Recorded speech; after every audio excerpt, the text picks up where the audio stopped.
Hello everyone, this is Goosebumps Godzilla, and today I'm going to be talking about the 54th Goosebumps book in the original series, and that is Don't Go to Sleep. And basically, I'm going to be asking myself the question, sorry about that, basically, how did the events of the book actually occur?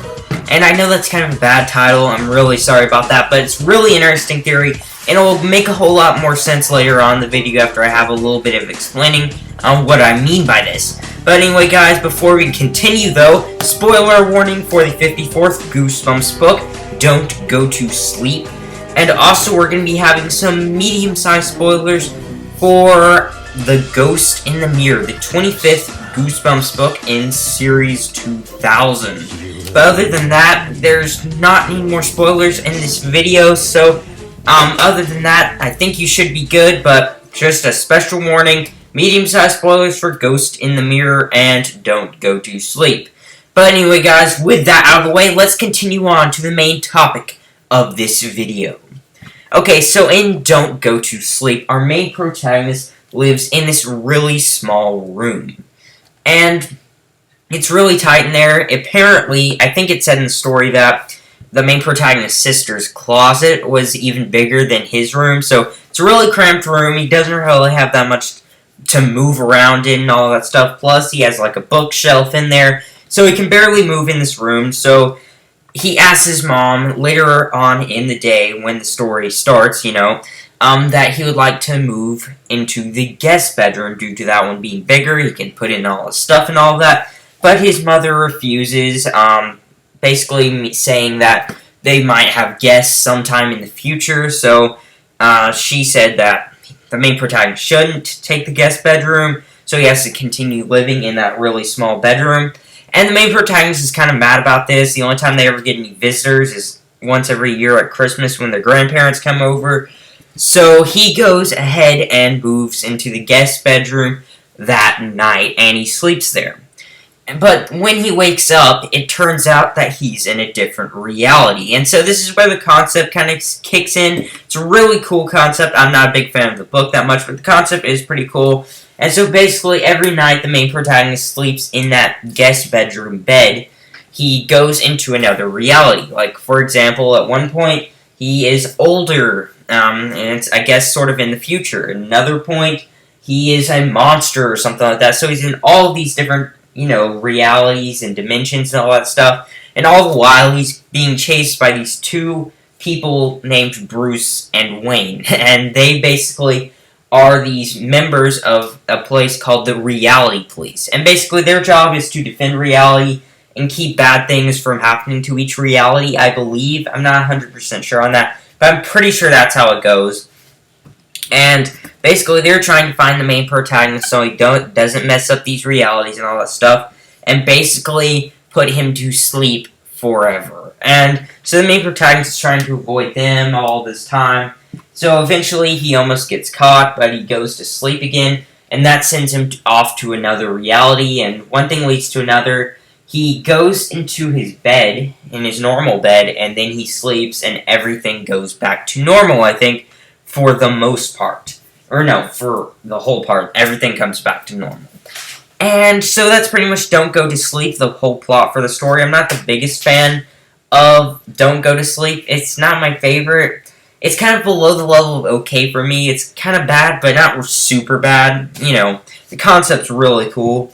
But anyway, there are also a couple of problems with this story. Because apparently, in this book, the reason the main protagonist is going from reality to reality and all that stuff is because in this bed that he sleeps in the guest bedroom, that has a hole in reality, I guess you could say. So every time he sleeps there, he goes to a different reality or, a different time or whatever.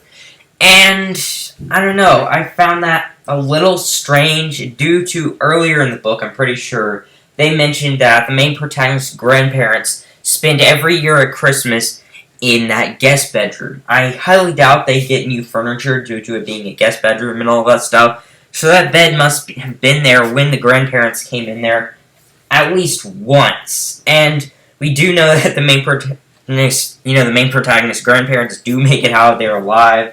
and all that stuff, and I find that very odd. So, maybe if they go in there once in the different reality things, and they make it out alive, it kind of seems unlikely that they would, but just saying, maybe they would, but they'd probably never sleep in that bed again, because of, the hole in reality and everything like that. They don't want to be caught by the reality police and die and all of that stuff, or not die, but go to sleep forever. And so I highly doubt they would do that once every year during Christmas. So, I don't know, I found that as a huge problem with the story. And also, from what I remember, again, the plot of the story is that the main protagonist, when he wakes up, is in a different reality, and it has to be in that bed, because that's where the hole in reality is.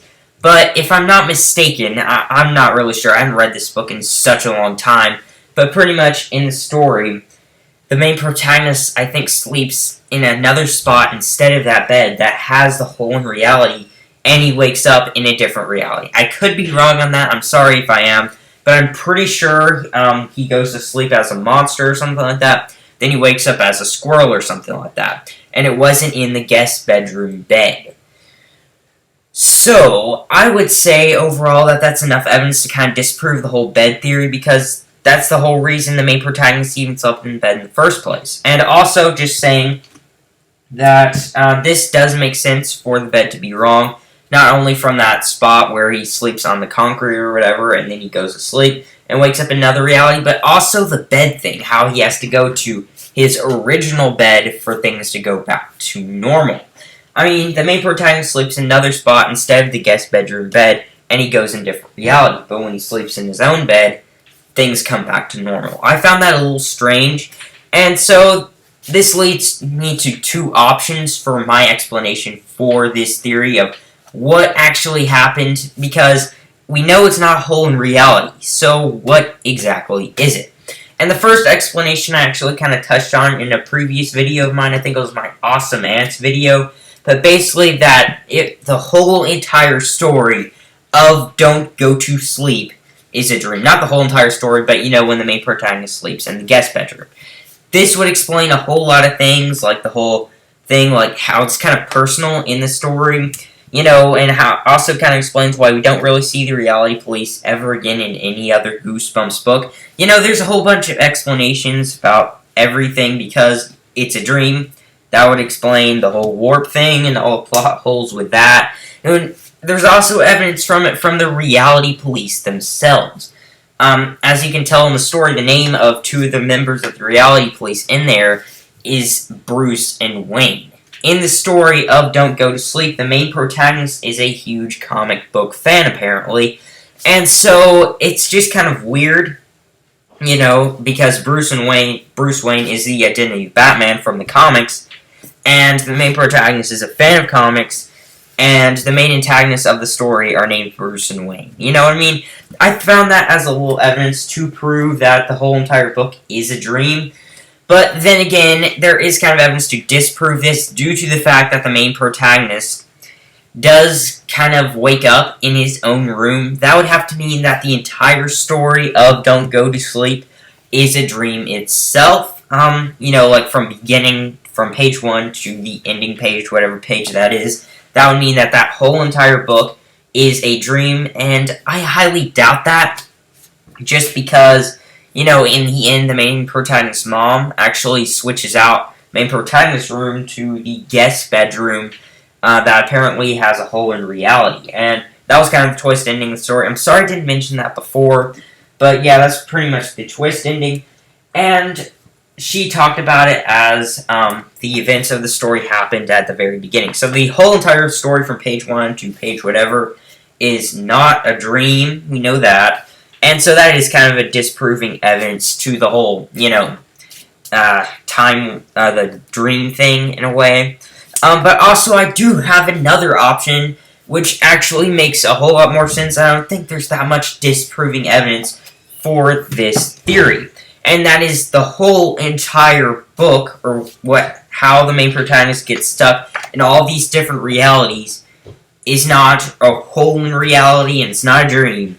It's actually a monster intentionally putting him in all of these different scenarios. And I would say a monster very similar to the ones in the Ghost in the Mirror. So just in case you don't know who the monsters in the Ghost in the Mirror are, basically they're these crab-like monsters who live in this mirror that the main protagonist got, I think, in his new room. I haven't read this book also in a long time, so my memory's a little foggy on it. But from what I remember, the main protagonist gets this new mirror or something, and basically these monsters, or crab-like monsters, come out of this mirror and try, I think, in the story to kidnap the main protagonist and take him to this mirror dimension. And so that, I think, would be a very similar scenario to Don't Go to Sleep. And while I don't think it's the mirror dimension, I think it's a different dimension, because in the story itself as well, in Don't Go to Sleep, I mean Ghost in the Mirror, there are other monsters that live in furniture. Like, the main protagonist got himself a drawer or something like that, and in that drawer was another monster.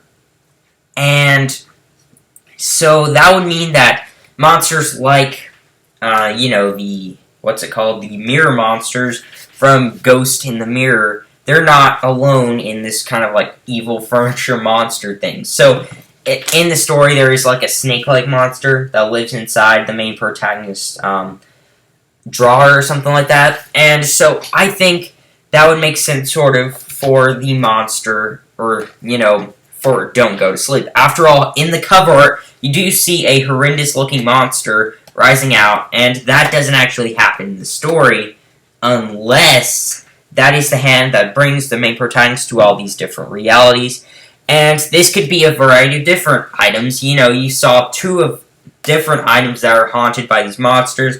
Well, I guess want to take the main protagonist in Ghost in the Mirror to different dimensions and all that, because apparently that is the main goal of the crab monsters in Ghost in the Mirror. So it must be the main goal of the other monsters in the story as well. And so I think overall this could be the case for the monsters in Don't Go to Sleep, or, the monster that you see in the cover art.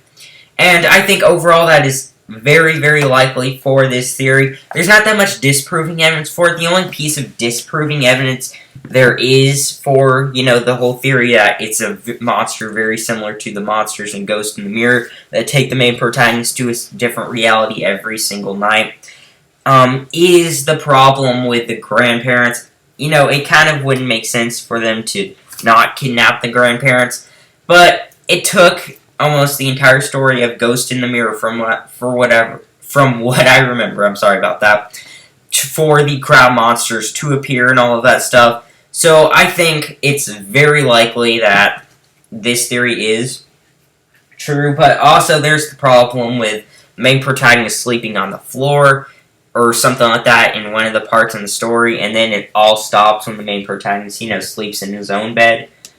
And I don't really know a good explanation for that. Maybe that place is not haunted or whatever, or something like that.